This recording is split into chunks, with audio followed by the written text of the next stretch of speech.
Review. The life of God in the believer na ating pong pinag-aaralan ay naroon ang buhay ng Diyos sa mga mananampalataya sa bagong tipan. That's last week. At nakita po natin sa John chapter 1 verse 16 and 17 ang kanyang pangako. Amen. Ang kanyang salita, ang kanyang buhay ay naunawaan po natin sa lens of grace. Doon lamang po makikita sa biyaya ito. Kasi ang biyaya, trabaho niya. Amen. Kaya po, tawag natin dito yung supernatural grace. That is super, and then yung natural sa atin. At pinagsama po nung na-born again tayo, we are living the supernatural life. Na hindi maintindihan ng iba.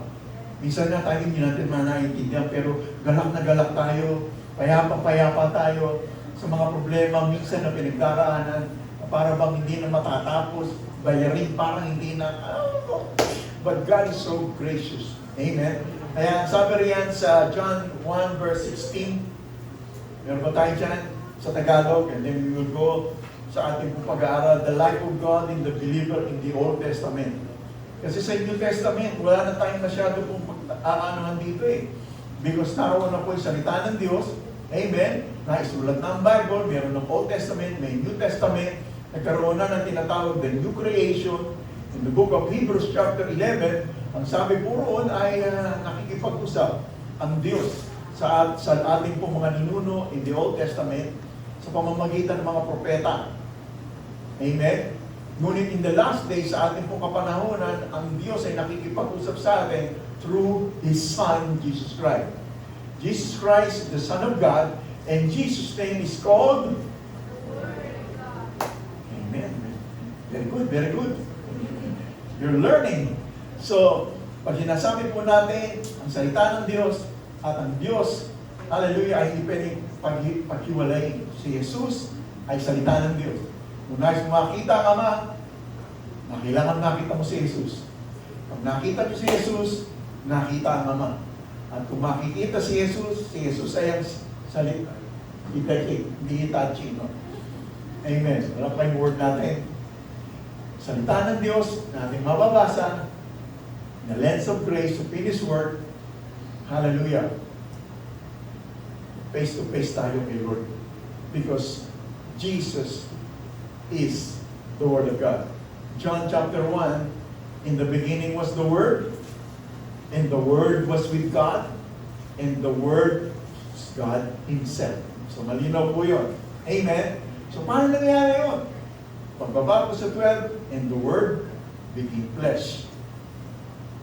Amen? So nagkatawang tao ang salita, ang Diyos mismo sa katawan ng ating Panginoong Jesucristo. Yung incarnation, Diyos nagkatawang tao upang tayo ng mga tao ay maunawaan natin ang kalikasan ng Diyos. So yun po yung ating pong natutunan. Kaya sabi po, basahin ko na lamang po sa John chapter 1 verse 16 and 17. Because we are talking about the grace of God. Hallelujah, sa ating na pong kapanahonan. Biyaya lang talaga. Saved by grace. Ang lahat na po ano meron po sa ating, biyaya lang ng Diyos sa ating pong buhay. Bakit tayo ngayon ay narito? Biyaya lang ng Diyos. Bakit siya ang asawa mo? Bakit siya ang iyong bakit ako ang inyong pastor? Bakit kayo ang kongregasyon? Bakit ang buti-buti ng Diyos? Bakit tayo kumakain 3 times a day at minsan sobra-sobra pa? Amen. At tayo nakarating sa nating puntahan, and so on and so forth. Tayo, walang na-hospital ngayon. Amen. Amen. Hallelujah. By the grace of God. Sabi nga ni Apostle Paul, I am what I am. It's only because of the grace of God. Kaya pagdating sa John chapter 1 verse 16 17, ang sabi riyan, sa kasaganaan ng kanyang biyaya. Sabihin po natin kasaganaan. The word na kasaganaan ay hindi bitin. Pag sinabing sagana, hindi ka bitin. Sagane. Amen. Sa kasaganaan ng kanyang biyaya. Kanya yung biyaya. Ay tumanggap tayong lahat. So the Word of God says, tumanggap tayong lahat. So kung wala po, yung iba'y nararanasan na parang wala naman akong nakasaganaan na sinasabi rito na kasaganaan ng kanyang biyaya. baka hindi pa natin tinatanggap. Or we are not embracing the supernatural grace of God. Or accepting the supernatural grace of God. So yun po yun, na kung saan sa ating pong patuloy na pagsasama-sama ay magkaroon ng pagbabago ng ating kaisipan, mabago ang ating pong kaunawaan, ang Diyos ay hindi galit sa atin. Kaya nga, hindi galit ang Diyos sa atin. Amen? Hindi siya nasurpresa sa mablay tayo. Diba? Hindi siya nasurpresa na si Adan at si Eva. Pira. Adan, Eva, hindi gusto kakalain ginawa niya. No, he is an all-knowing God. Mamaya, babalikan po natin yan sa tinatawag po na kalagayan ng mga mananampalataya na ibinubuhay po ang buhay ng Diyos in the Old Testament. Kaya pundasyonan ko lamang po yung ating po pinag-aralan ng last Sunday. Sa kasaganaan ng kanyang biyaya, meron na ba tayo, Brad Jay? O si Hitachi, ano nangyari din? Amen? Sa kasaganaan ng kanyang biyaya, tumanggap tayo. So yun po yung keyword dun. Tumanggap ka ba? Tumanggap pa tayo? Pinaniwalaan ba natin? In-embrace ba natin? Inakap ba natin? At sinasabi natin yung salita ng Diyos na yan, para sa akin yan. Ownership. Kasi kanina nag-minister kami sa Pangasinan, sa Bayambang, naman si Pastora yun. Nabanggit ko rin yung mga salita ng Diyos kung saan narinig nila at meron pang hinayang dahil wala si dapat narinig niya yung mensahe. Kung nandito lang sana yung bayaw, kapatid ko, sayang. So wala siya. Siya yung, kung sino yung nakaupo, tignan mo yung katabi mo. Amen. Para sa atin to. Ownership. Amen. Para sa atin to. Kaya sabi ko, huwag kayong lalabas at pintuan ng panambahan nang wala po kayong natatanggap mula sa salita ng Diyos, mula sa Diyos. Nawag po natin doon, encounter with the Word. Amen. Hindi to para kanino. Ang salita ng Diyos para sa ating lahat, sabi ron na tumanggap. Ang kasaganaan ng kanyang biyaya ay tumanggap.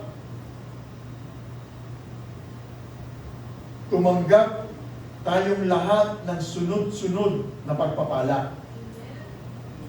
So yun po yung ating pong highlight ng last Sunday. So ang pagpapala po ay hindi po installment, kundi sunod-sunod na pagpapala. Huwag tayong papayag sa sunod-sunod na problema. Kasi hindi yun ang kalooban ng Diyos.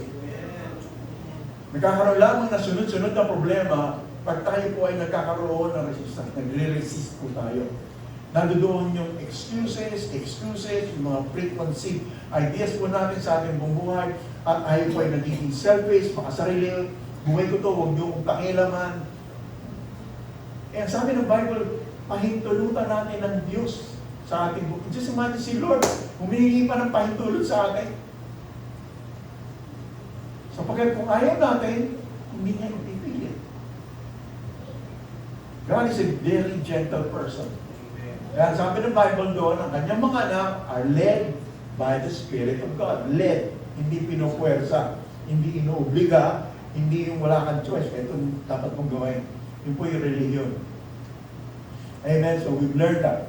Kapag ka hindi ka nauobliga, hindi ka napipilitan, yung wala kang choice, ito yung iyong pinili, malaya ang akin, kalooban ng Diyos sapagkat nagkaroon ng kapahayagan ng salita ng Diyos at tinanggap natin ang sunod-sunod na pagpapala.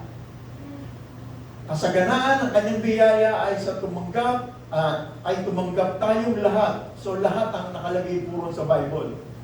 Wala rito na hindi makatatanggap. Lahat daw po. Lahat. Lahat po ba'y nakakarinig? Amen. Tumanggap ka na.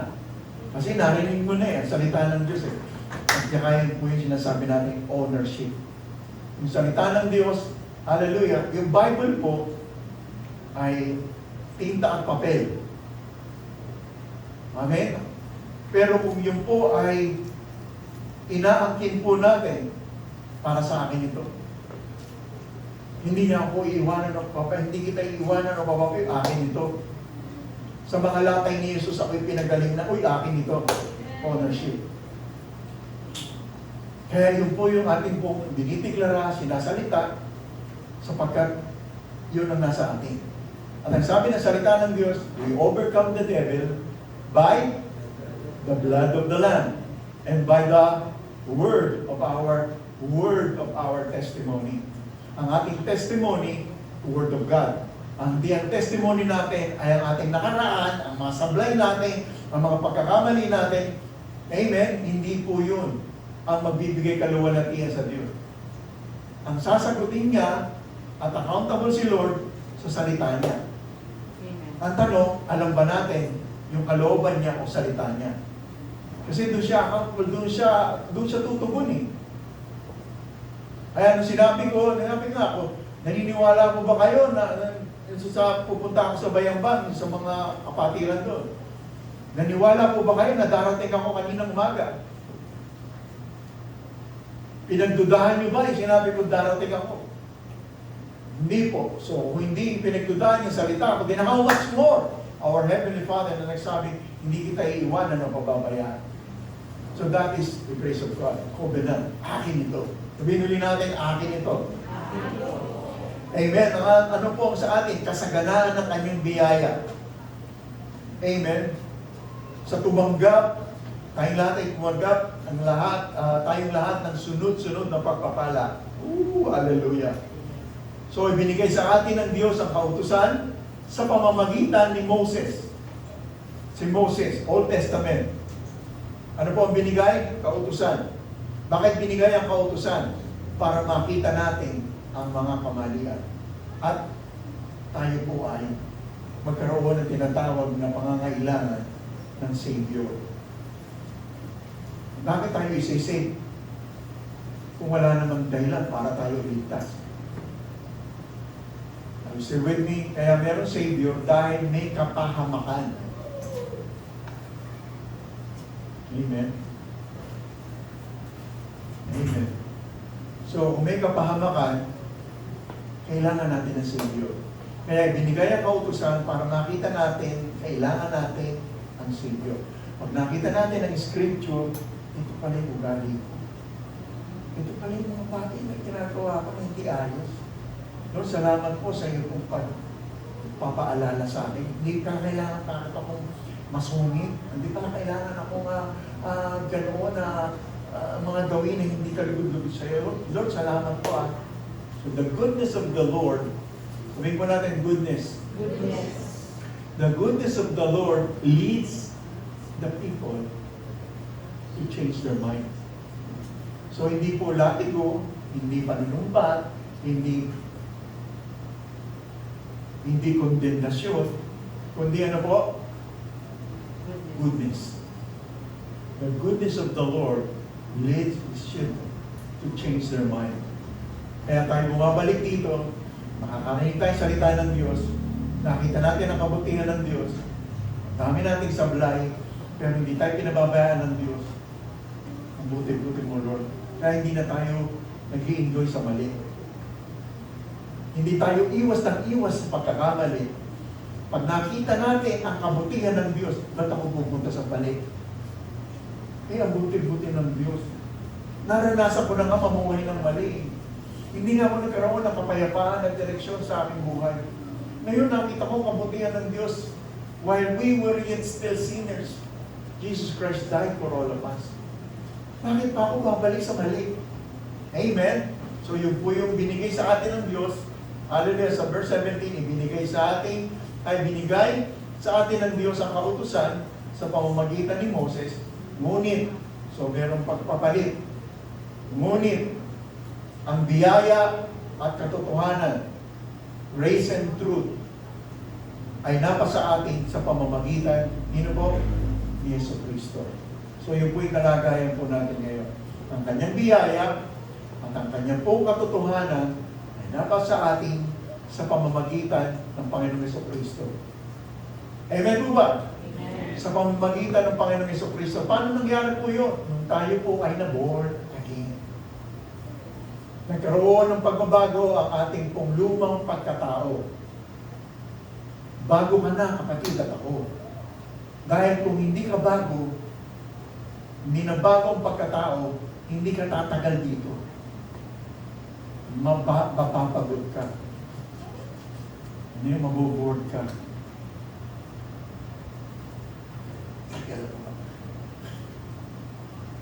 So hindi po ganoon ang kalagayan. Nag-enjoy ko tayo sa salita ng Diyos. Amen. Sapagkat salita niya yun. So yun po yung nangyari po sa atin at nakita po natin ang lahat ng mga katotohanan na ito nung ang banal na Espiritu po ay sumating po lahat. So yun po ay sa kapanahunan natin in the New Testament. That's why we can live, hallelujah, yung sinasabi po natin na pamumuhay bilang mananampalataya sa bagong tipan. Okay, in the New Testament. In the New Testament, I am crucified with Christ. It is no longer I that live, but Christ lives in me. And the life that I now live in this flesh, I live like the faith of the Son of God who loved me and gave Himself for me. Amen. So sa ating lahat po yun. Binigay niya ang kanyang buhay, namatay siya para sa atin na hindi natin kayang bayaran ang ating kamalian at kasalanan. Amen. So yun po yung bagong tipan. In the Old Testament, pag lumapit sa presensya ng Diyos, kailangan ng altar. Amen. Bakit po? Saan po nangyari? Nagsimula ang lahat ng yan sa pagkakasala ni Adan at ni Eva. Ano po ang nangyari doon? Sa Genesis 1:26. In the Old Testament, ang Diyos ay nakikipag-usap sa tao sa pamamagitan ng kanyang boses. Amen. Boses. Boses. Salita niya kasi wala pang Bible. Wala pong nakasulat pa roon. Amen. Wala pa po na nakatulad ng ating pong binabasa. Hindi pa dumarating ang tagapagligtas. Kaya kailangan po, ano po ang nangyari?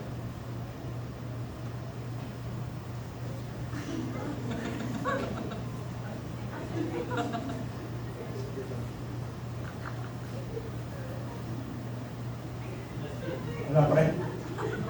O di ba masaya sa church? Wala pa rin? Ako na battery. Nakakulang ako sa ilaw. Dito na ako lagi. Kasi hindi ako makapunta rito. Bigyan mo ng konting ilaw dito. Uy! Ako masaya sa church. God is good. Alam po yan. Nangyayari. Ayan, may luwanag na. Nawawala ulit. So anyway, binibigyan natin ng pundasyon ang mga pangyayari sa lumang tipan. Ang Diyos ay audible na naririnig ang tinig niya. Amen? Nakikipag-usap siya. But in the New Testament, yung salita niya, yun na yun. Yung Bible na binabasa natin, siya yun. At sa Old Testament, sabi ron, Adam and Eve was created in the image and likeness of God. Genesis 1:26. Sa imahe ng Diyos, si Adan at si Eva. Then after the fall, ano po ang nangyari? Nagkaroon na ng anak si Adan at si Eva. Chapter 5 ng Book of Genesis, ang sabi po riyan ay ano po? Nagkaroon na si Adan ng anak. Si Seth ang pangalan. Created in the image and likeness ni Adan. Hindi na po binanggit doon. Created in the image of God. Kasi hiwalay na ang tao. Nasusundan po ba natin? We're talking about living the life of God in the Old Testament. In the Old Testament, yung po yung pangyayari, ang original ng plano ng Diyos sa ating pong lahat ay walang hanggan na buhay. Ngunit dahil po sa pagkakasala, amen, nahiwalay ang tao sa kalikasan ng Diyos na walang hanggan. Amen, nagkaroon po ng pag-edad. Pumasok po yung orasan. Nagkaroon ng tinatawag na 24 oras, 365 days. Merong pumasok po na time. Amen. Kaya nag-edad na si Adan at namatay. So yun na po yung kalagayan ng humanity. So yung pong anak ni Adan, na si Seth, ang sabi ng Genesis chapter 5, hindi na natin masundan, ano? Wala pa, no? Sige po, tutuloy ko na lang. Sa Genesis chapter 5, ang sabi po roon, nag-edad na si Adan at siya po ay nagkaroon ng anak na si Seth. Ang sabi ng Bible, si Seth, anak ni Adan, ay in his image and his own likeness. Parang inulit lang po yung Genesis 1:26. In the image and likeness of God. Nahiwalay na si Seth po, hallelujah, ay anak ni Adan, nahiwalay na sa Diyos, ay nagkaroon na po ng tinatawag na anong imahe po at likeness ni Adam. Hiwalay sa Diyos. Sinner. So, mula doon po kay Seth, sa anak ni Adan, pababa hanggang sa ngayon, 2025. Kung ang tao po ay hindi makikipag-isa kay Kristo Jesus, ang kalikasan niya ay makasalanan. Meron po yata hinahanap po doon sa sasakyan, baka nag-park po sa kanilang lugar. Baka may sasakyan po nag-park doon sa ni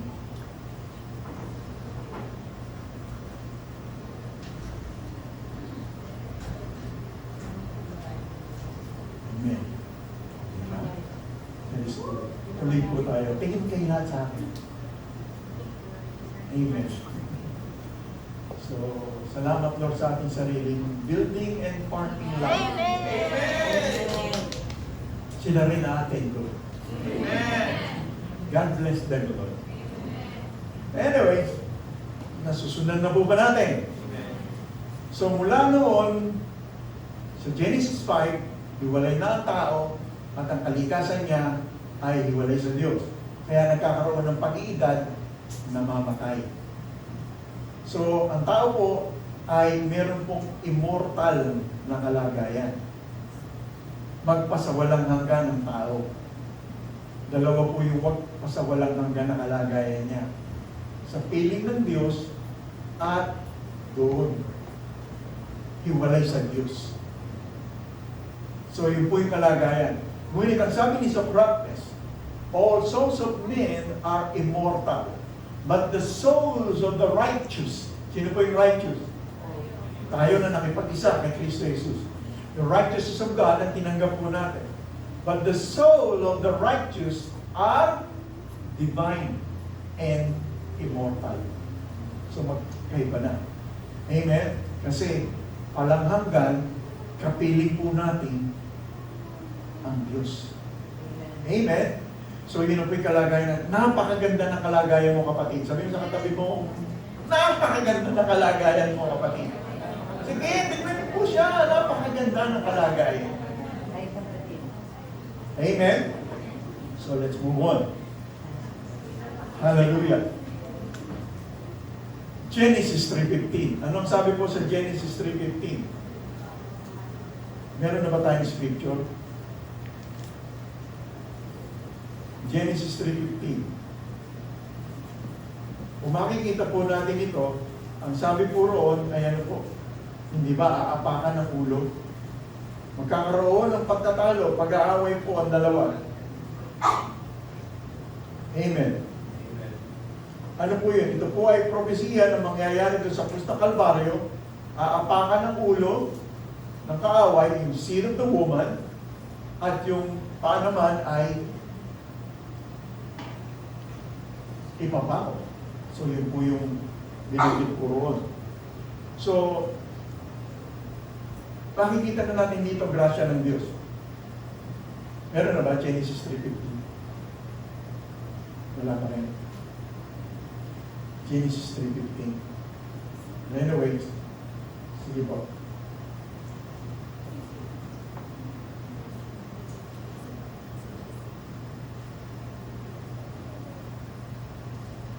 Sige. Hindi lang po naman. Lord, pahingin ng bago, Lord. Amen. Kaya naman kayo. Amen. Kailangan po natin yan. Anyway, sige, basahin ko na lamang po na sa kalagitnaan po ng tinatawag na dapat husgahan ng tao. meron pangako ang Diyos na darating na tagapagligtas. So walang kasalanan, nasa sorpresa ang Diyos. Yun po ang Diyos natin na mabuti. Bagamat dapat ay judgment at dahil sa kasalanan, nagbigay pa siya ng tinatawag po na pangusap na kung saan darating ang magbabayad at ng mga tinatawag na pagdahilan ng pagkakahiwalay natin. At nagtatago na si Adan at si Eva, minahanap sila ng Diyos. Sila po ay nakakover na po ng dahon. Pag nag-cover ka ng dahon, hindi yan panghabang panahon. Bakit? Nasaan ka na? Bakit ka nahihiya po kami? Kasi hubad kami. Ano po sabi ng Bible? Who told you that you are naked? See? So wala sa kanila po. Yun po. Wala sa Diyos yung sinasabing, nahihiya po ako kaya ako nagtakip. Wala silang, kapagkat ang kalikasan ng Diyos po roon, ang kalikasan ni Adan at Eva. Ngunit dahil may iba siyang nakausap, sino yung nakausap nila? Ang diablong si Satanas. Talaga? Pag kinain mo yun, pinagbabawal na yan, mamamatay ka, hindi, tatalino ka. Malalaman mo ang mabuti at saka masama. Ano ba yun So, yun po yung nangyari. At nagkaroon ng tinatawag ko na spiritual death, separation from God. Kasi sabi ng Lord, pag yan ay kinain mo, you will surely die. Pumatay ba agad si Adan? Yung Hindi. Di mo ba? Hindi. Ang nangyari po sa kanya ay spiritually separated from God. Amen? Hiwala. Ang resulta ng hiwalay sa Diyos, physical death. Nagsinungaling ba ang Diyos kung sinabi niya na you will surely die? Totoo nga niya sinabi. At nung sinabi nila na kung saan nakatakip sila sa sarili nilang effort, ano yung sa effort ng tao na ginawang pantakip?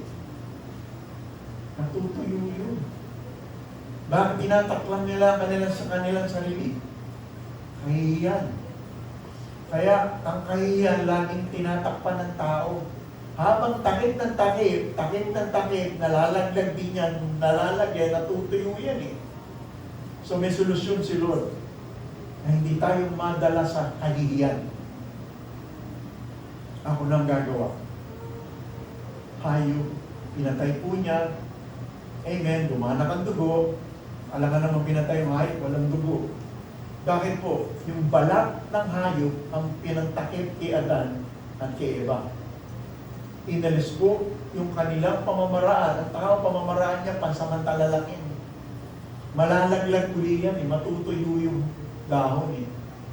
Pero ang Lord, pag tinakpan niya ng kanyang dugo, wala nang kahihiyan. Bayad lahat ng ating kasalanan. Doon pa lamang aklat ng Genesis, grasya na ng Diyos. Hindi mo kaya, ako ang magko-cover sa iyo.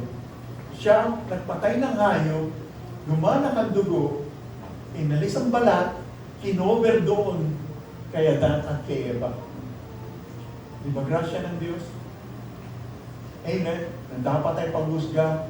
Kaya hanggang sa dumating na po ang kapanahunan na ito at nagkaroon po ng kaganapan na ang propesiya, ang Kordero ng Diyos, hindi siya mag-aalis ng kasalanan ng sanlibutan. Without the shedding of Jesus' blood, may mamamatay. There is no remission of our sin. Kaya kung maintindihan po natin ang kalagayan na po natin ngayon, born again ka na raw, secret. Hindi, pagmamalaki mo. Ayan, born again. Meron akong relasyon sa Diyos. Dahil kung makita mo ang katotohanan nito, sis, ang buti-buti ng Diyos. Huwag natin ikahiya po yun. Amen? Napakaganda ng kalagayan natin ngayon na maibahagi po ito sa iba. Kaya po tayo buhay pa hanggang ngayon. Kasi yun ang ating pong purpose. Our ministry is the ministry of reconciliation. Hindi lamang po yung mag-serve dito sa apat na sulok ng ministry, mag-pastor, ganito, ganyan. Hallelujah, kahit hindi po tayo, nandun sa fivefold ministry gifts, yung nag-aralan natin, di ba nung last Sunday, some are apostles, some are pastors, some are prophet, teachers, evangelists, para sa pagpapala sa body of Christ, belong to the body of Christ. Kailangan ng pastor na nagbibigay ng mensahe ng salita ng Diyos para mabago ang kaisipan. Hallelujah, tayo po ay ma-equip ng Lord. Amen? So napakaganda ng ating kalagayan. Huwag nating ikahiya na tayo po ay born again. Kasi hindi po yung relasyon. And that is also not a transactional situation. Na sinasabi ni Pastor, napanood niyo na po ba yung ating Grace Conference sa Candaba? Naka-post po yun. Panoorin natin yun. Balik-balikan po natin yun. Hallelujah. Na ang ating pong kalagayan sa Panginoon na hindi po ang ating kalagayan kay Lord na hindi po transactional na relasyon.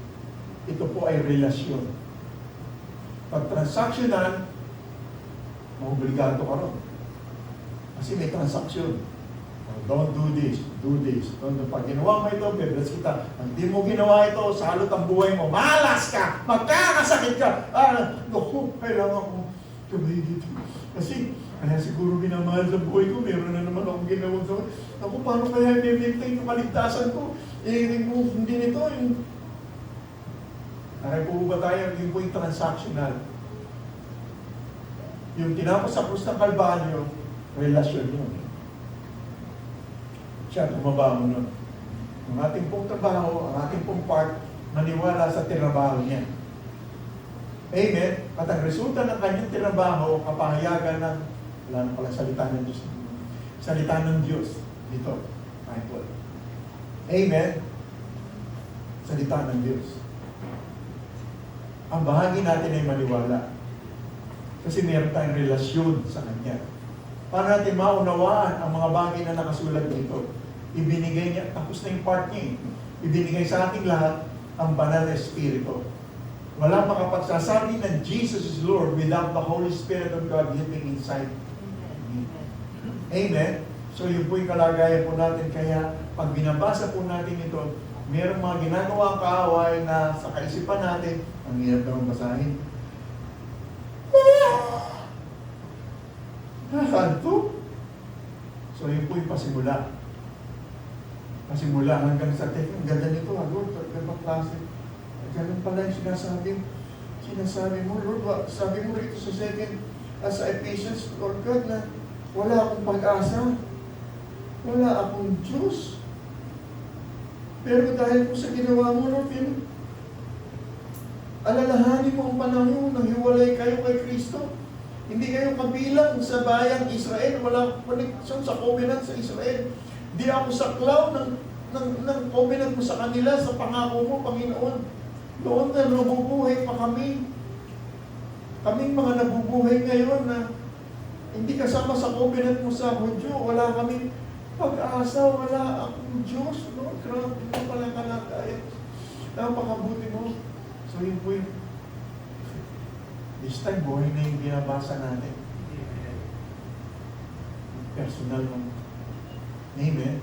In the Old Testament, inaantay pa yung signs and wonders. Maglalagay ng altar. Bakit po yung altar? Doon kasi nakikipag-ugnay ang Diyos sa lumang tipan. Kailangan may altar. Magbibuild ka ng altar, bato na hindi yun yung tawag dito may design. No. Kung ano yung bato, pinagpatong-patong. Amen? At gagawin altar, doon ilalagay po yung handog. Na hayop, napapatayin, dadanak ang dugo, ang presensya ng Diyos, makakaugnay sa Kanya. Amen? So yun po ay types and shadow. Sabihin po natin, types and shadow. Types and shadow. Type and shadow ng darating na Messiah na mamamatay. Dadanak ang dugo. Simula pa noon, yun po ay larawan ng darating na tagapagligtas. Mayroong sakripisyo at handog sa altar. Lumipas ang maraming panahon, amen, nagkaroon ng tinatawag po na pagkitindig ng tinatawag na tabernakulo. So doon dinadala yung sakripisyo at handog, sacrifice and offering ng mga Hudyo sa loob ng tabernakulo. Yung tabernakulo, collapsible yun. Kinakalas po yun. Pag ang presensya ng Diyos sa pamamagitan po ng makapal na ulap at malaking apoy sa gabi, doon po sa gitna ng tabernakulo, ang presensya ng Diyos ay naroon. Now, listen to me, ilang milyon ang lumabas doon sa Ehipto? Milyon. Milyon. 2 milyon. Gano'ng kalaking ulap yun? Para sila yung makover. Kasi matindi ang init ng araw doon. Nakita niyo ng grasya ng Diyos sa mga kaugnay niya. Meron siyang covenant doon eh. Inalis sila sa Egypt, dinala sila para dali sa tabernakulo. At makikita nila ang pillar of fire sa gabi. Kasi imagine, pillar of fire na hindi sila natutustak, na init doon. Hindi sila nasusunog. Pillar of fire sa gabi kasi sisilahin sila, nalulusubi sila, masisila sila ng mga hayop doon. Nakikita niyo na ba ang kabutihan ng Diyos at ang kanyang katapatan sa kanyang pangako? Kung yun ay ulumang tipan, faithful siya sa kanyang pangako. Diba inawit natin kanina? He's faithful to his promises. Sa loob ng tabernakulo, nandun ang presensya ng Diyos sa pamamagitan na nakikita nila, visible. Pillar of fire sa gabi, pillar of cloud sa milyon na tao. Hindi, ang lawak mo.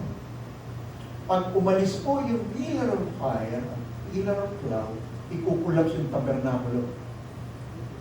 Lilipat yan. Kung nasaan ang presensya ng Diyos, doon inilalagay yung tabernakulo. Anong laman ng tabernakulo? Dala-dala nila, sakripisyo at handog, dadalhin doon sa loob ng tabernakulo. Iharap doon po sa priest. Sa high priest na siyang papasok doon po sa Holy of Holies. Walang ibang makapapasok po roon para makaugnay ang Israelita sa presensya ng Diyos. Kung hindi dadalhin ng high priest. Ano dinadala po roon sa tabernakulo? Sakripisyo at handog. Higay sa akin lahat. Pagka may sakripisyo at may handog, ano maalala?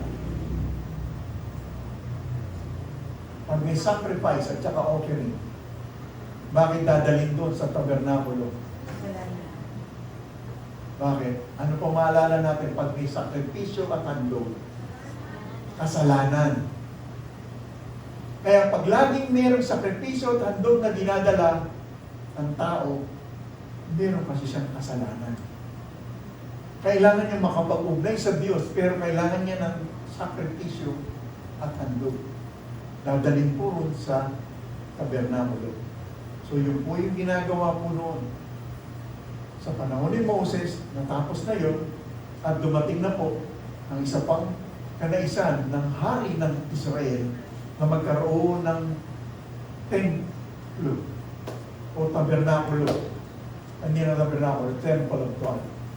Ginawa, nais ni Haring David, Israel, magtayo ng templo ng Diyos. Ngunit dahil po, siya po ay mandirimat, maraming napatay na sa kanyang anak. Ang gagawa raw po ng templo ay ang kanyang anak ni si Haring Solomon. Maranya ang templo na yun. So ano po ang dinadala sa templo? Pareho din. Sakripisyo at handog. Nasusundan po ba natin? Pag may dalang sakripisyo at saka handog, ano ang naalala? Kasalanan. Kaya kung tayo po mga mananampalataya ay naroon pa rin sa paglapit sa presensya ng Diyos na pagbibigay ng handog at sakripisyo,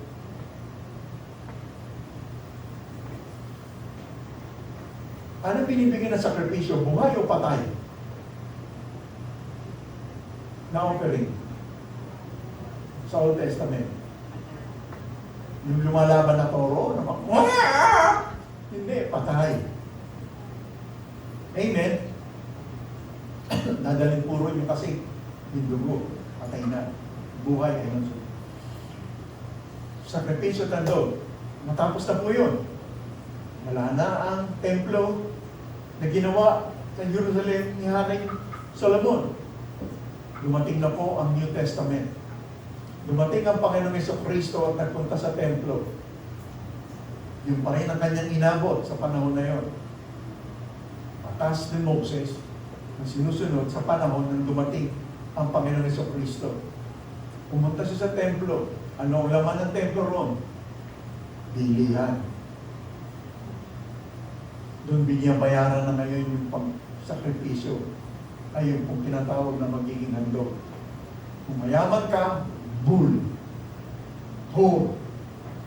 Pag mahirap ka, wala kang pambili ng bull, kalapate.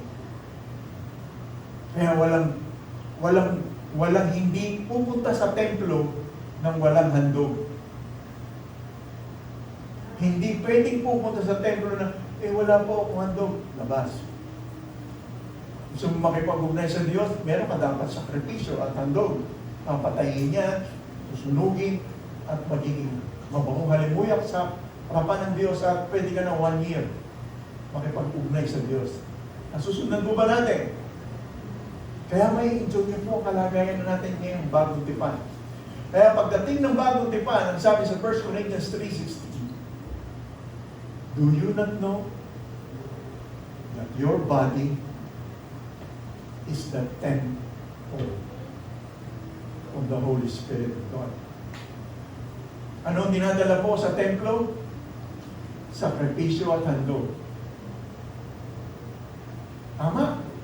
Pero dahil po sa tinapos ng Panginoong Jesucristo, ang sakripisyo at handog na sinasabi na foreshadow in the Old Testament ay ang sakripisyo at handog ng Panginoong Jesucristo na kanyang buhay. Kaya nung naborn again tayo, ano po ang sinasabi ng Bible? Sabi ni Paul, do you not know? Hindi mo ba alam na ang iyong katawan ang templo ng Diyos? Ano uli yung templo? Pinananahanan ng presensya ng Diyos. In the Old Testament, ang presensya ng Diyos, maayos ka, sa iyo. Pag sumablay ka, iiwan ka ng Holy Spirit.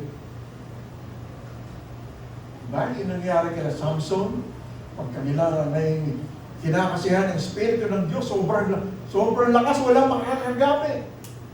Amen? Pag sumablay, iiwan ng Holy Spirit. Kaya yun yung prayer ni Haring David, di ba? Cast me not away from thy presence, O Lord, and take not thy Holy Spirit from me. Ayun ang prayer ni Haring David. Create in me a clean heart, O Lord, and renew a right spirit within me. Diba? Old Testament po yun. Pero binigyan na tayo ng bagong puso. Bayad na ang kasalanan. Yung kasalanan, ano pa siyang sabi natin? Pag may sacrifice at saka offering, kasalanan para makalapit sa Diyos. Si Jesus na ang handog, nagkandog ng kanyang buhay at sinasabing sakripisyo na ang kanyang pong buhay ay tinanggap natin. So wala na pong sakripisyo at handog sapagkat kung na-born again tayo, ang sabi ng Bible, offer yourself as a living. So hindi dead sacrifice. Amen. So ano yung ginagawa sa iyo? Sa ating Panginoon, hindi mo pwedeng bayaran yung kanyang kabutihan. Gusto mo makabayad ng kabutihan sa Lord? Gusto ba natin bayaran ang kabutihan natin sa Lord? Hindi natin kayang bayaran, di ba? Ang sabi ng Bible, kung ano ang ginawa mo sa iyong kapwa, ginawa mo sa akin.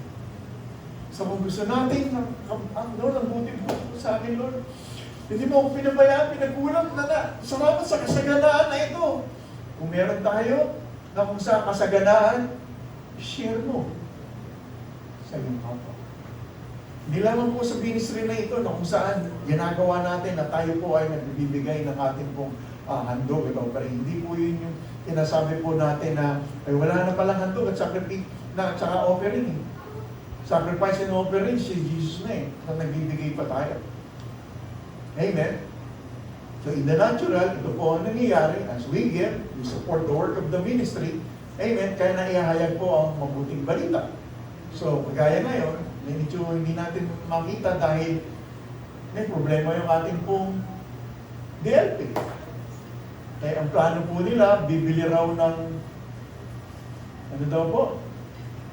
Ano ba yung gagawin nila? Project nila, yung TV raw na malaki, pagdidikitin. Anyway, huwag na. It's okay. Salamat sa inyong pagnanais na mabasa natin lahat. Kasi meron pa tayo isang monitor po sana. Wala lang ng problema. So nasusundan na po ba natin ang ating kalagayan? Old Testament and New Testament. Ang sakripisyo at handog ay ang ating Panginoon. Kaya sabi ng Bible, you offer yourselves as a living sacrifice, holy and acceptable unto God. Hindi tayo acceptable unto God. Ang acceptable sa Ama ay ang kanyang anak na si Jesus na ating tinanggap. Nung tinanggap natin ang Panginoong Jesucristo, acceptable ang lahat ng ating ginagawa sa kanya dahil buhay na hain po yun. Meron mo sinasabi yung Bible na dead works. Gumagawa ka pero patay. Kung hindi nakapaloob dun po sa tinatawag po na tinapos ni Jesus ang kalagayan ng isang tao sa kanyang buhay na gumagawa, lahat ng kanyang ginagawa, mainam at maganda man yan, disente man yan, tawag natin ay ano, dissenting makasalanan. Disente na, pero makasalanan pa rin. So wala na tayo dun sa makasalanan kalikasan. Amen? Disente na lang. Di ba mas maganda? Dissenting may relasyon sa Diyos. So yun ang gagawa ngayon ng good work. At maluluwalhati ang Diyos. Hindi tayo gumagawa ng mga bagay na ito na walang kaugnayan sa Diyos para maluwalhati ang Diyos. Okay. Amen. Kaya tayo nakagagawa ng buhay na gawa dahil tinanggap nating Diyos ay buhay na nagbibigay ng resultang mabuting gawa. Kung mabuti ang binhi, mabuti ang puno, at kung mabuti ang puno, mabuti ang bunga. Diba yung nasabi ng Bible? Kapag masama ang binhi, yung seed, masama ang puno. Kung masama ang puno, masama ang bunga. Hindi pwedeng magkaiba. Kung ang binhi ay mangga, ang kanyang trunk at ang kanyang bunga, sigurado, mangga. Kung mabuti ang binhi ay sino? Ang Panginoong Jesucristo. Amen? Nasabi natin, this is the bag of seed. Salita ng Diyos. The seed is the Word of God. Kung mabuti ang binhi, hindi agad yan umangat. Dahil sa faith and patience, sa inyong pagtsatsaga, sa ginagawa ng banal na Espiritu sa atin, hindi tayo, hindi tayo tuwing gustuhan lang natin dumalo ng gawain. Kundi, we continue in the Word. Di ba sa John chapter 8 na ano natin? Ano sabi ni Jesus? If you continue in my Word, sabi po natin continue. So hindi po yun putol-putol, nagpapatuloy in good times and in good times. Dahil yung bad times, akala lang natin bad times yun, pero good time pa rin kay Lord. Amen. Hindi tayo para doon. Ginagawa ng kaaway, makita natin, bad time yun. Pero ang Diyos na nagsimula, sabi, He who began a good work in you, He will complete it. Siya na nagsimula sa atin, from glory to glory, from faith to faith. Nasaan ang pangit doon? Nagiging pangit lang yun sapagkat yung tinig ng demonyo ay hindi humihinto. O, tama na, pinagkagagawa mo. Namumuro ka na kasi kay Lord eh. Kaya might stand. Kulang pa yung ginagawa mo. Kulang pa yung pagmamahal mo. Sa asawa mo, kulang pa yung ginagawa mo. Kulang pa yung pag-church mo. Kulang yung binibigay. Nagbigay na nga ako. Kulang pa yan. Nag-pray na nga ako. Kulang pa yan. Mag-donut pa. Habaan yung panalangin mo. Kulang lagi. Lagi na lang naroon na ng guilt, naroon ng condemnation. Kulang pa. Yan ang religion. But the Word of God says, my grace is sufficient, is enough. Amen. And then, na-enjoy natin ang bawat ito ng ating buhay, ng relasyon, ang naman dumadaan sa ating buhay. Amen. Ang sabi ng Bible, He always lead us into triumph. Amen. You are more than conqueror. Patatawagin kang conqueror kung wala ka namang kinonquer. Conqueror ako. Sino nakalaban mo? See? That you are more than conqueror through our Lord Jesus Christ. Hindi tayo magiging higit pa sa mananagumpay kung wala si Kristo sa atin. Siya pa rin ang grasya. Siya pa rin ang nagbibigay ng katagumpayan sa ating lahat. Amen? Oh, glory to God. So, yun po yung makikita po natin, kalagayan po natin sa ating pong buhay if we embrace the supernatural grace of God. So, hindi natin mababasa ngayon yung Proverbs 3:5, basahin ko na lamang po. Proverbs 3:5-12. Tama na lang po ako. Ang sabi po rito sa Proverbs, sa Message Translation, trust God from the bottom of your heart. Sabi po natin, trust God. Yung sa Old Testament, sa Proverbs to, trust God, yun yung faith.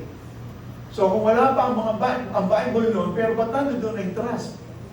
Kasi meron po doon sa loob, sa kalagayan ng isang tao, ang longing niya sa Lord. Kasi kinayik siya eh. Kaya lang nahiwalay dahil sa kasalanan. Pero meron doon. Ang tawag puro konsensya. May konsensya. Hindi mo man sabihin yung Ten Commandments, pero alam niya doon sa loob, may mali.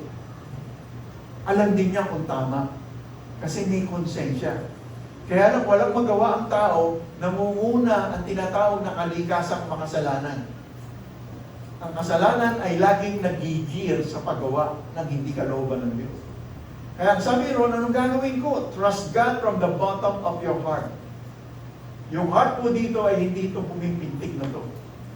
Yung heart dito ay ang bagong kalikasan na espiritu nung tayo po ay na-born again. Trust God with all your heart. Sabi ng Bible in prophecy in your own, I will give you a new heart. Amen. Ibig sabihin, dalawa. Tatlo. New heart? No. Isa lang. Puso. Espiritu ng Diyos. Amen? Then, ang sabi po rin kasunod doon, don't try to figure out everything on your own. Yung po yung default system dito natin. Gusto natin control. Gusto natin na ayoko ng ganito kasi gusto natin i-control lahat. Ayoko nang masaktan pa. Nasaktan na ako noon. Gusto natin kontrolado. Ayoko ng mga kasi hindi man ako natanggap eh. Ayoko ng hirap na gusto natin control. Pero wala akong nakapag-control sa sitwasyon. Siya lamang ang may control. Kaya ibigay natin ang pagtitiwala doon sa mayroong control sa atin. Paano? Listen for God's voice in everything you do, everywhere you go, because He's the one who will keep you on track. Amen? Listen for God's voice. God's voice, pag sinabi natin God, sino siya? Si Jesus. Si Jesus, ang salita ng Diyos. Listen to the Scripture. Hindi naman, paano ko makakasama si Jesus? Hindi, wala naman si Jesus. Jesus Christ, the Word of God. Kung meron salita tayo ng Diyos na atin pong pinaniwala, you are walking with Him. You are walking with the Word. You are walking also with God the Father and the Holy Spirit. Are you still with me? So, iisa sila eh. Amen? Ang sabi niya ron, He is the one, sino yung He? Sino yung He? Lagi ako nasanay na kasi ako sa word eh. The Word. The Word of God. The Word of God is the one who will keep you on track. Yung sarili, yung tama mong landasin. Amen? Nung mag-Japan ba kayo, sakay kayo ng bullet train? Pero may bullet to, di ba? Alam gaano kabilis ang takbo nun? 350 to 400 miles per hour. Ha? Alam mo, nakita ko 350 to ano eh. Ba, mabilis yun ha? Kasi yung 350, pa-take off na yung aeroplano nun eh. Sa bilis, nararamdaman mo talaga yun. Pero bakit hindi siya kumakalas? Nasa tamang release. If you are on the right track, kahit na gano'ng kabilis yan, aspects ng buhay natin, kahit na sumagana ngayon, magkamal ka ba ng pera ngayon, but you are on the right track, hindi ka di-discourage. Pero yung tumatakbo ng 20 to 30 miles per hour na train, sa sira ang riles, baliko ang bakal, pagpihit niya ng konti, sabihin natin, konti. Pagpihit ng konti, baliktad yan. Kahit 20 lang, 30 ang takbo. Bakit? Wala sa guhit, wala sa track, wala sa tamang dadaanan. So, sabi ng Bible, listen for God's voice na magbibigay ng direction sa atin. Pag yung salita ng Diyos ang ating pinakikinggan, kasi may tinig ang Diyos, may tinig ang sarili natin, at may tinig din ng demonyo. Ang tinig na yan ay pare-pareho kasi spirit pareho yan. Espiritu ang Diyos, espiritu ang demonyo, at espiritu ka rin. Kaya kung hindi tayo masasanay sa salita ng Diyos, akala natin, salita ng Diyos, salita pala ng demonyo. Hindi pala salita ng Diyos, emosyon ko lang, salita ko lang pala. Are you still with me? Kaya kung hindi tayo magsasanay po ng pakikinig at pakikinig ng salita ng Diyos, at nakita po natin na yun, tayo po lahat ay meron na itong pundasyon sa tinatawag po na grasya ng Diyos. Alam na alam mo agad kung ito ay grasya o sa batas. Pag sinabing sa batas, may effort na gagawin dyan. Doon ka palang i-bless ng Lord ayon sa iyong gagawain. Pero dahil naunawa natin, finished work, tinig ng Lord dyan, ang bahagi ko lang maniwala. Bakit ako naniniwala? May lumalabas sa bibig ko. Hindi pwedeng naniniwala ako tapos walang lumalabas sa bibig ko. Ano lalabas sa ating bibig? Finished work. Hindi tayo kawawa, hindi tayo sakitin, hindi sablay ang lahi natin. Ang lalabas sa ating bibig, my generation is blessed. God delights in the abundance of His children. Lord, I thank you, Lord God, that you provide all of my needs according to your riches and glory by Christ Jesus. Lord, salamat po kasi yun ang salita mo. Amen? So, yung tinig natin ay tinig ng Diyos at ang salita ng Diyos, hindi pwedeng mag-iba. Kaya kung bihasa tayo sa tinig ng Diyos sa tinapos ni Jesus, alam natin kung tinig ng kaaway na nagsasabi na, ito mo, lahat naman, ginawa mo na, wala naman nangyari. Kung tinan mo, uso ngayon yung sakit na yan, tinan mo, talagang tanggapin mo na lang, talagang may tatamaan eh.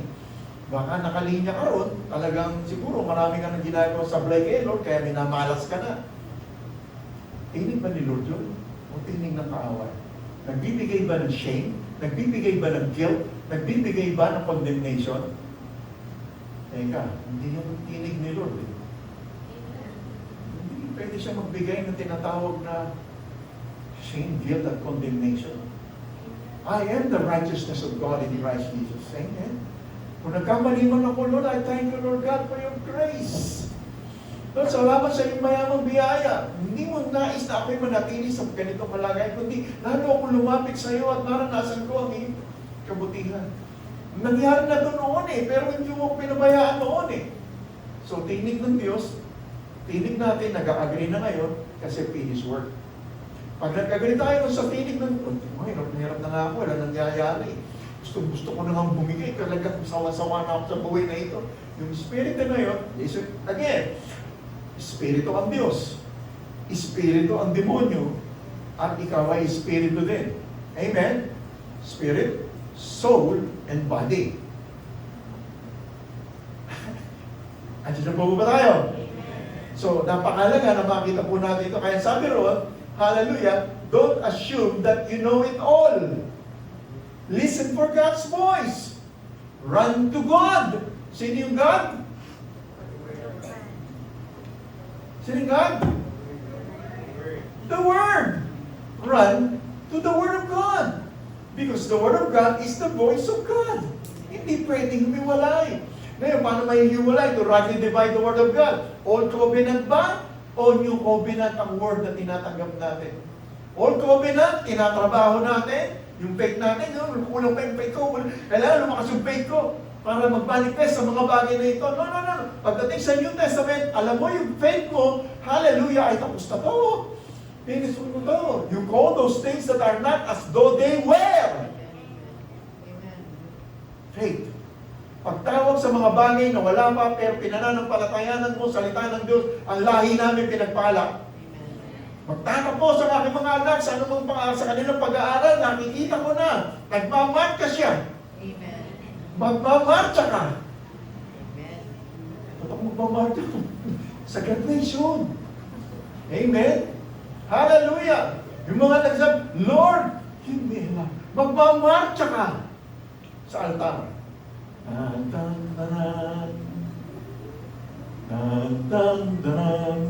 Bakit? Bibigyan ka ng Lord ng ilog. Bibigyan niya sa iyo ang tamang lalaki, ang tamang babae para sa iyong buhay. Run to the Word of God. So, sabi ng Bible, binabasa ko lang po yung Proverbs 3. Puntahan niyo na naman po. Hallelujah! Ang message translation ng Proverbs. Lord, salamat sa amin. Amen. And honor God in everything. Nabasa ko na ba isa? Amen. Don't assume that you know it all. Medyo may problema tayo ng isang doon. No, pakialaman, alam ko yung ginagawa ko. Don't assume that you know it all. Nakikita niyo ba ako? Nakikita mo ba yung nasa likod mo? Nakikita ko kayo. Pero hindi ko nakikita yung nasa likod ko. Tama po ba? Nakikita niyo ba yung nasa likod ko? Kailangan ko kayo. Nakikita mo ba yung nasa likod niyo? Kailangan niyo ako. Kailangan natin ng bawat isa. May nakikita kayo, hindi ko nakikita. May nakikita si nanay na, anak, hindi mo pa natataan. Nakikita ko na yun. Ayun si Faith, kung maliit pa yan. Elementary ka ba, Faith? Sinabi, tinuruan kita, ano yung tsura ng marijuana? Mana, tinan mo, ito ka, ito marijuana. Mga lalaki, iba yung tama niya pagka sa alak, at iba yung tama niya sa droga. Tingin na anak, tinuturuan ko siya. Grade 8 kami nga, malabas kami. Anak, ito, hindi lahat ng lalaki na sasabi sa iyo, paniniwalaan mo agad. Pag nalalaki yung mata, alam mo ba naman kita. I mean, drugs. Amen? Hello? Iba naman yung alak.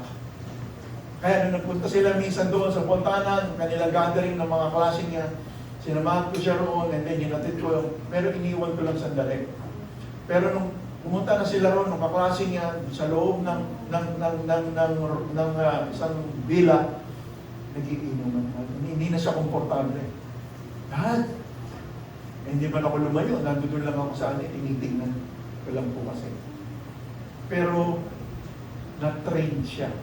Ito po yung ginagawa natin, the word discipline, Romans 8:31 to 32. If you continue in my word, then you are indeed my disciple. Disciple means student. Okay? Yung disciple, yan po yung mga dinidisiplina. Sabi ng Bible, ang kanyang mga anak ay kanyang pinamahal sapagkat mahal niya, dinidisiplina niya. Kaya lang negatibo sa atin ang word na discipline. Pag medyo may sablay, sanay sa ano? DMA. Disciplinary action. Wala siya, Ha? So, pagdating ng discipline, negatibo. Pero yung original na sinasabi po ng the word discipline ay training for the future. Yun ang sinasabi ng Lord. If you continue in my word, I am training you for the future. So sa lahat ng inyo pong narinig, Sunday after Sunday, every Wednesday, God is disciplining us.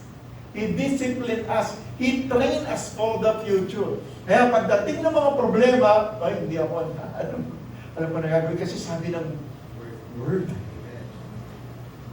Amen? Are you still with me?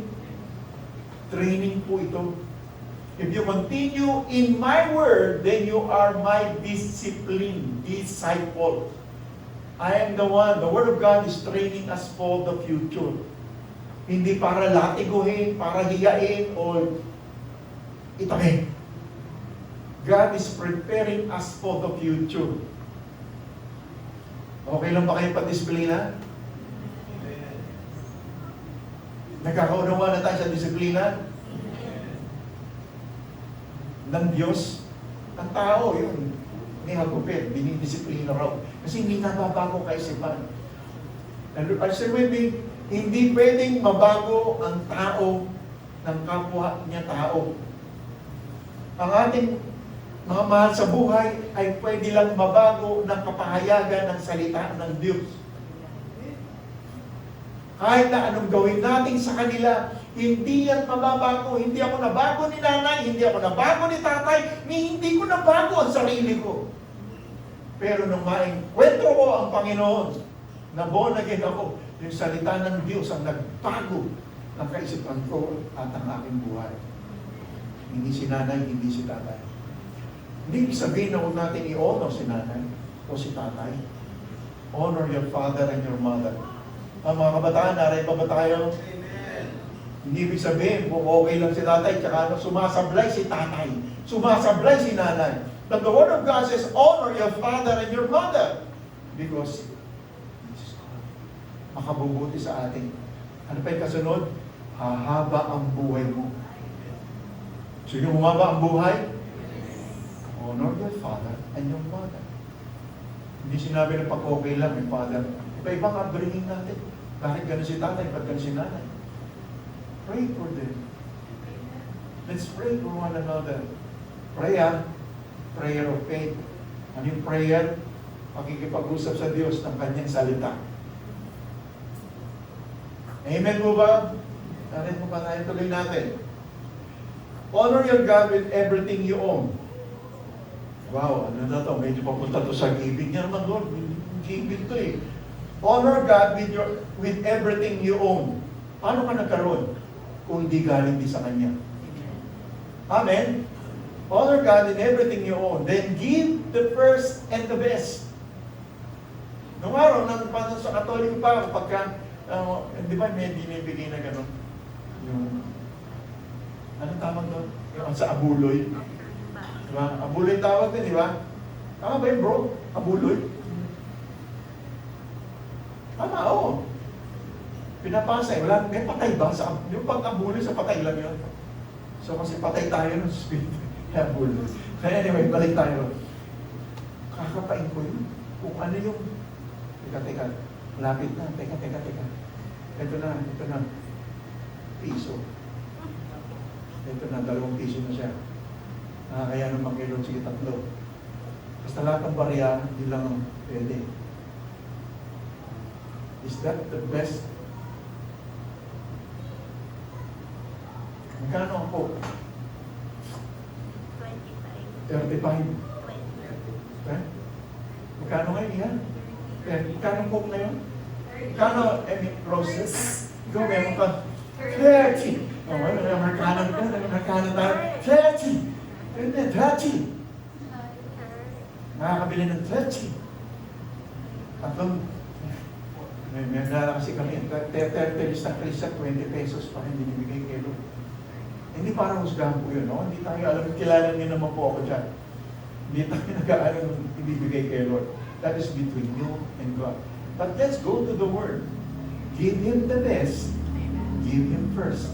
Anong resulta? Then your barns, ano yung barn? Yung lalagyan ng imbakan, ano ba yung barn?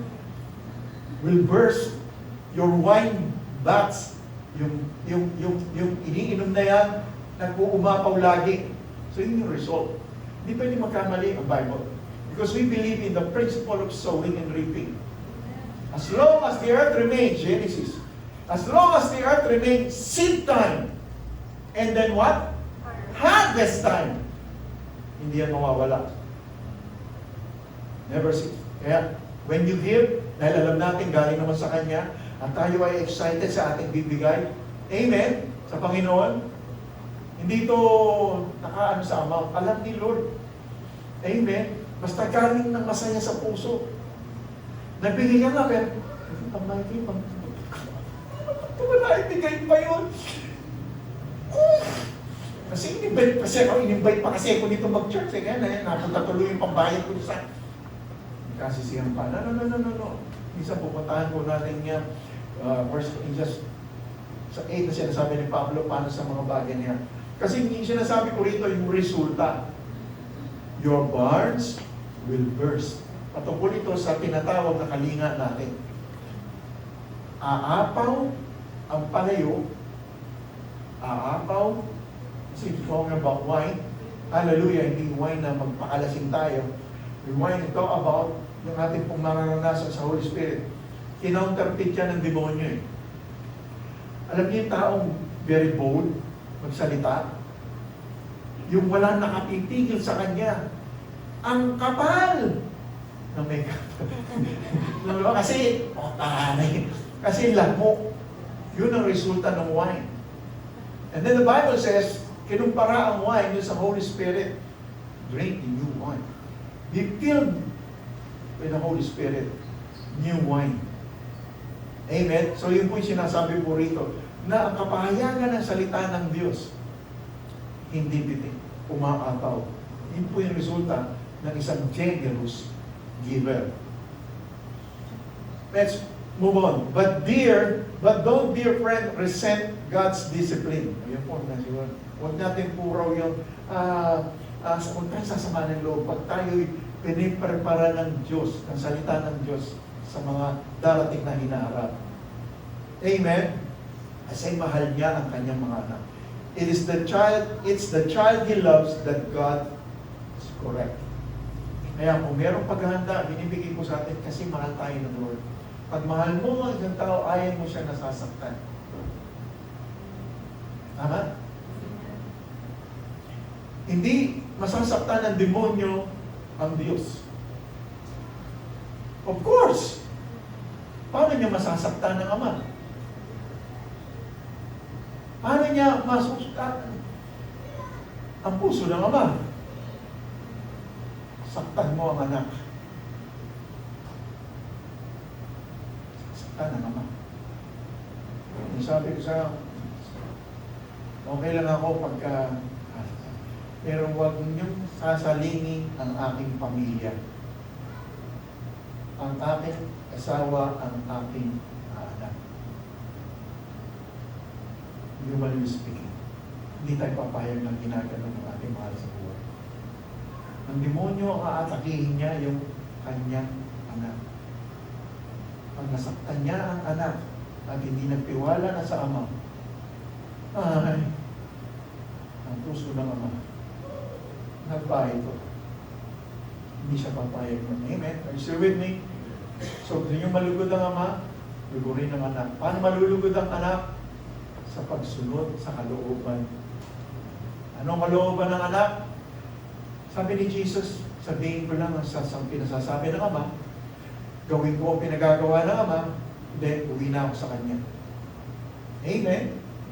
So, ano yung sinasabi ng Ama? Scripture. Ay, ng anak? Scripture. Kung ano yung sinasabi natin, halabas sa ating bibig, hindi tayo kawawa, hindi tayo lain na sakitin, hindi tayo, hallelujah, kawawang nilalang, mahal na mahal tayo ng Diyos. Amen? Pinasagana niya na tayo, minahal niya na tayo, He gave Himself to us. Amen? Nag-i-enjoy po tayo sa ating pong buhay. Amen? So yun po yung kalagayan na sinasabi po natin, we are embracing the supernatural grace of God. Every day sa ating pong buhay. Ano ba yung embrace? Gabo. Mahal siya ng aking bro. Sabi mo, takali. Christian, o, di ba? Christian fellowship.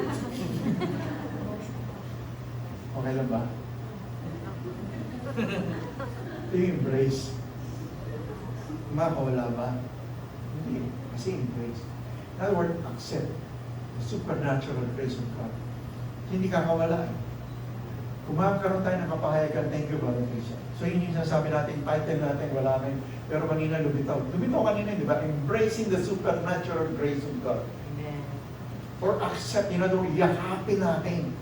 Kasi pag-akap natin, hindi malayo. Paano maakap ang layo? Maririnig mo ba kung malayo? Narinig mo. Narinig mo.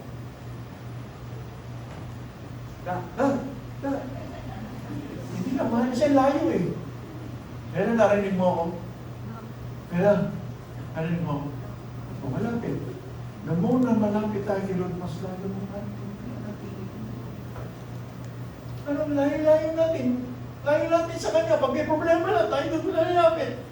Anong sitwasyon natin? Araw-araw ilapit natin sa Kanya. And that's what we call embracing the super. Kasi siya yung super. Tayo yung natural. Nung nabuo naging tayo, naging supernatural, superwoman, superman. Superman to, baka lumipad to isa. Amen, Superman. Baka pa na nag-hiyabdo mo ngayon, bro. Baka kayo sa'yo. Supernatural. Ayaw mo na. So, ako, Superman?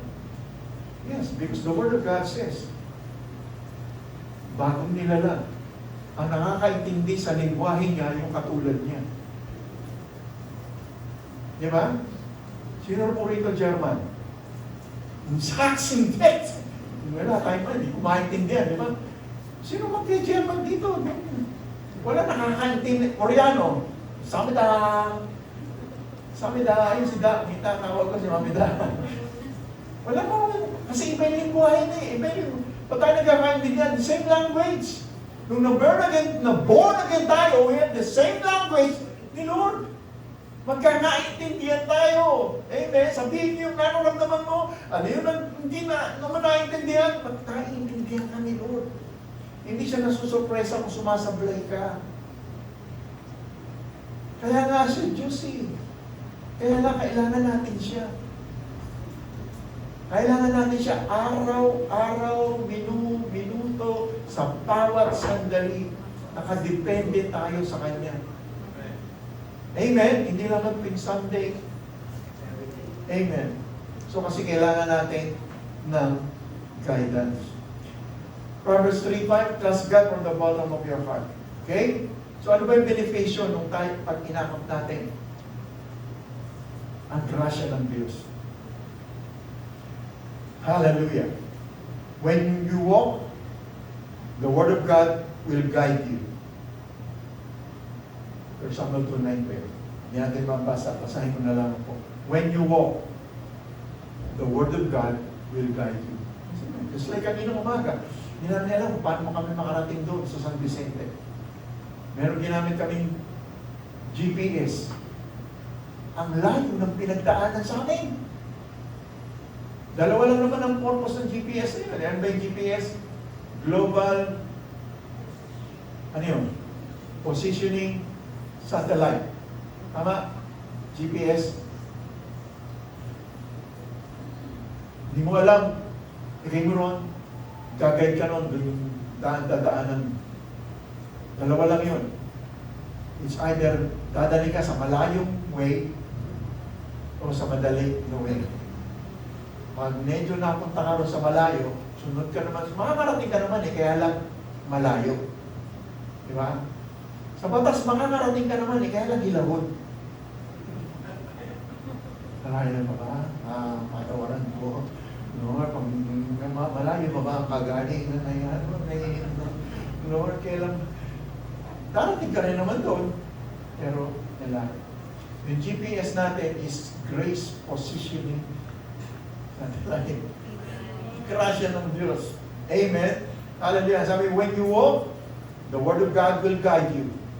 When you sleep, the Word of God will watch over you. When you awake, the Word of God will speak to you. Yung po binabasa natin salita ng Diyos, nakaka-relate tayo, sunod po ba tayo? Naintindihan po. Di ba ganun yung kasi buhay ang salita ng Diyos. Kung patay ang salita ng Diyos, nagbasa lang tayo ng nobela o babasahin. Pero buhay po ito. Nangungusap ito sa mga nawawala ng pag-asa. Sa parang walang direksyon sa buhay. Kaya sinasabi, when you walk, when you sleep, when you awake, ano po sinasabi rito? Kasi buhay ka. Buhay na tayo spiritually. Kaya pag-isip pa namin sa umaga, nagpapasalamat na kami, Lord, salamat po sa pinagpahalang araw na naman po na binigay mo po sa amin. Ano yung prayer ni Faith kung isang Miyerkules? Lord, salamat po sa kinabukasan namin. Ano ba? Tama na? Pangunahan niyo po kami sa aming kinabukasan. Gabi yun. So, tinanggap ko na yun dahil umaga, sabi po ng kapatid namin, pangunahan mo na kami sa aming kinabukasan. Lord, gayon yun. Kaya Lord, salamat po, pangunahan mo po kami sa aming pupuntahan. Hindi namin paano makararating doon. But Lord, salamat po sa pabor mo at sa pabor mo sa mga tao. Lord, I thank you, Lord, for your favor and for favor from man. From man and God. Salamat, Panginoon. Sa maayos po namin pagpunta roon na walang aksidente, wala po masasagi. Lord, salamat, smooth ang aming pong pagpunta roon. Kami magiging pagpapala po sa mga anak mo doon po sa Bayambang. Salamat, mag-enjoy kami sa presensya mo at sa salita mo, Panginoon. May encourage sa bawat isa, sapagkat ang salita mo lamang ang makapag-build up sa amin, ang iyong grasya lamang po. It is not about us, it's all about you, Lord God. Ang aming pamilya, iniiwan namin pansamantalang, maayos po sila. Tulog na tulog si Clayton at si Joe. And then, magbalik namin ay maayos po. Hallelujah. Na makababalik kami sa Angeles City. Ano ba sinasabi natin dito? When you walk, when you sleep, and when you awake, the Word of God will speak to you. For this command is a lamp. Lampara. This teaching is a light and a correction and instruction, a way of life. Amen. Kailangan natin ng word. Ito po ay liwanag sa madilim na ating pong dadaanan. Thy word is a lamp unto my feet and a light unto my path.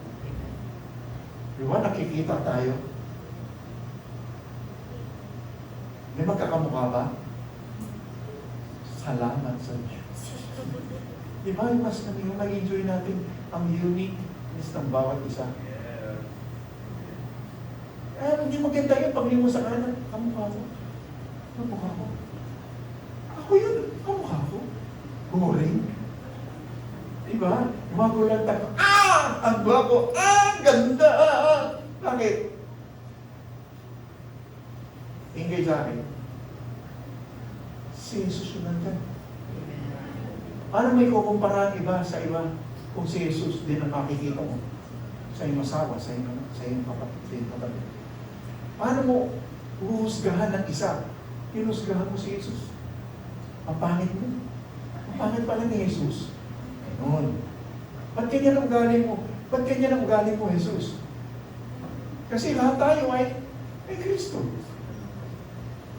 Lahat tayo ay sa biyaya po lamang. Kaya do not chance.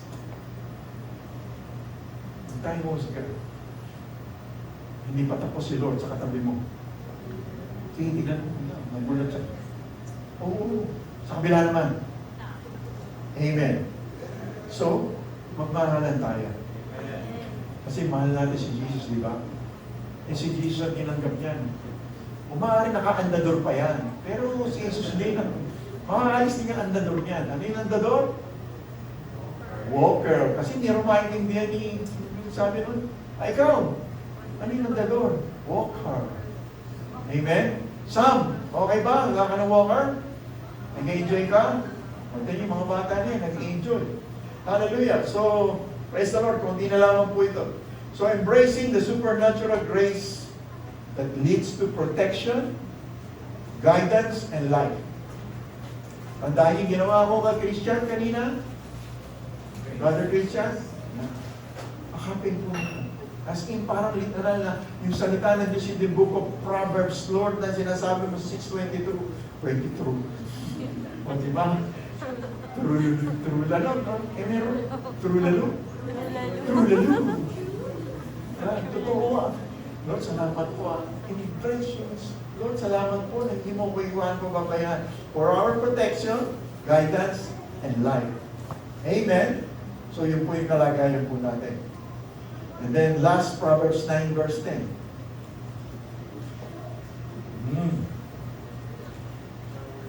Last na po. Promise.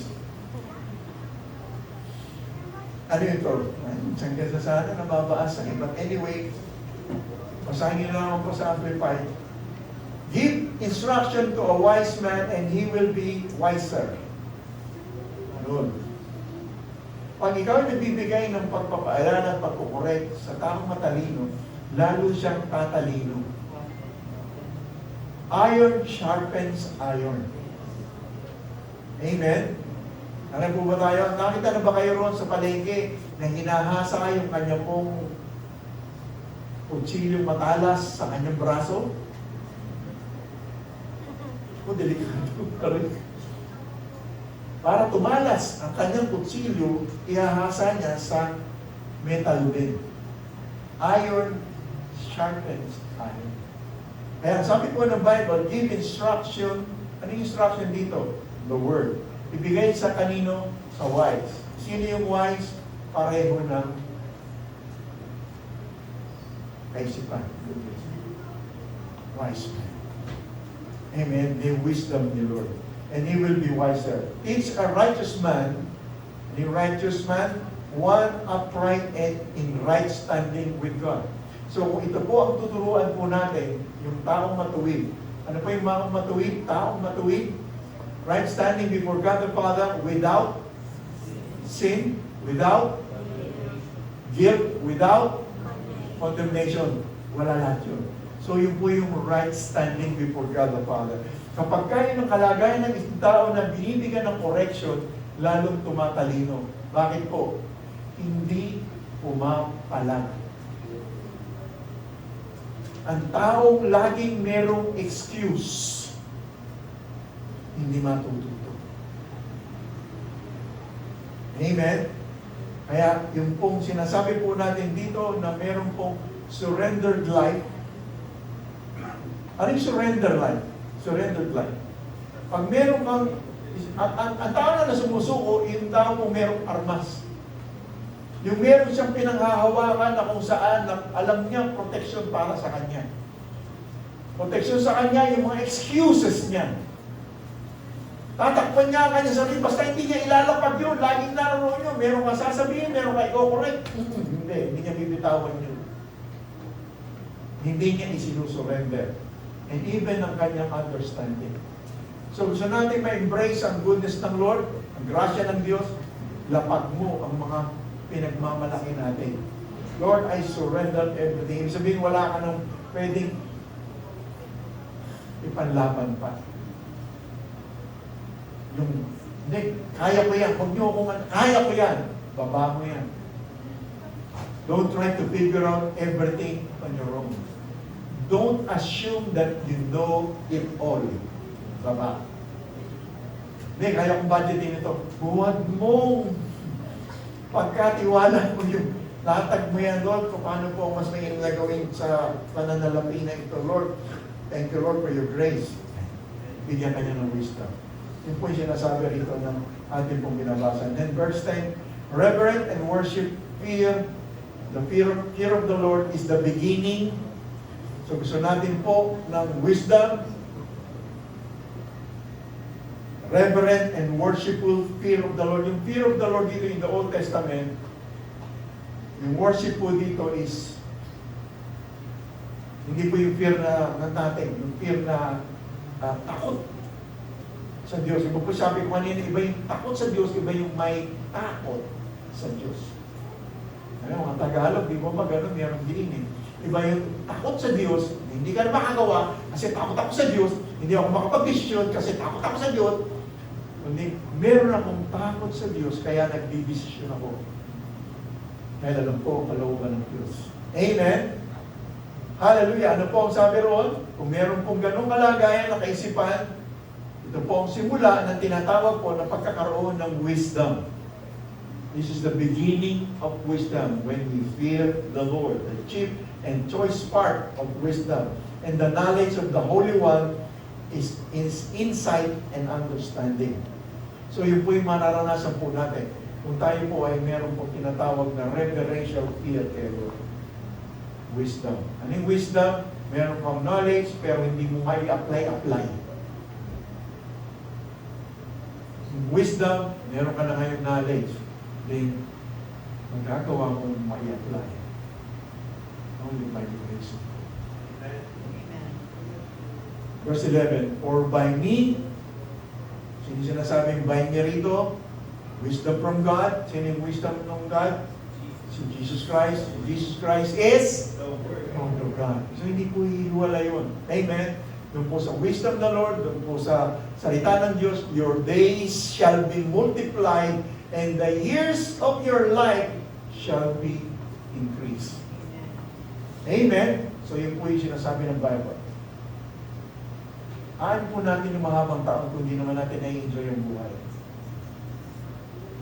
Nais ng Diyos na mahabang panahon ng ating buhay na na-enjoy natin ang ating buhay. Ano natin ma-enjoy yan? We embrace the supernatural grace of God sapagkat doon nanggagaling ang wisdom. Ang wisdom, ang pinanggagalingan, kung paano ma-restore ang mga relationship. Listen to me, ayaw ng demonyo ang relasyong maayos. And without the wisdom of God, gusto niya na hindi yan nadidibet. Kaya tayo narito, we embrace. In other words, we live the life of God. Paano binubuhay ang buhay ng Diyos? We embrace ang grasya ng Diyos. Amen? Amen. Hallelujah! Did you learn something tonight? Palakpakan po natin ang ating Panginoon. God is so good. Amen? Pagmulayan po natin ito, meditate natin po. Hindi natin nailagay ngayon dyan. But anyways, nakaano tayo ng live stream. So, yung po mga, hindi po, hindi natin sa atin po monitor, TV monitor, but panoorin na lang po natin yung ating po live stream na ito. At sa ating po mga kasama sa ibang bansa, sa Dubai, mga kasama natin po sa Pig Center, Tagaytay, Imos, Hallelujah, Caloocan, mga kasama po natin ng mga pastors sa Tabaco Albay, mga nanonood po natin sa Las Piñas, ang mga kapatid, hindi na si Pastor John sa Pangasinan na ating pong minister kanina, nanonood po siya ng ating pong live stream. Ang pagpapala ng Diyos, yung lahat ay maranasan din. Amen. Let's pray. Father God, in the name of Jesus, salamat sa lahat po ng aming natanggap at natutunan. Napakabilis ng oras na lumipas, ngunit napakayaman ng biyaya mo, Panginoon, sa amin. Nakita po namin sa New Testament, sa bagong kalagayan na po namin. And even, Lord, sa ulupang tipan na napakahalaga na makita po namin ang pundasyon ng kung ano meron kami ngayon sa bagong tipan ay napakahalaga po ng mga katotohanan na ito. Salamat po sa iyong ginawa, Panginoon, na makita po namin na dati po ito po yung isa lamang anino ng aming pong mga na mangyayari sa hinaharap sa tatapusin ng aming Panginoong Jesucristo sa krus ng Kalbaryo. But ngayon po, ang aming pong naranasan ay realidad. Bayad na ang aming mga kasalanan. Kami ay merong buhay na walang hanggan. Hallelujah! Tinanggap po namin yung pumayaman mong biyaya, the abundance of grace, and the gift of righteousness.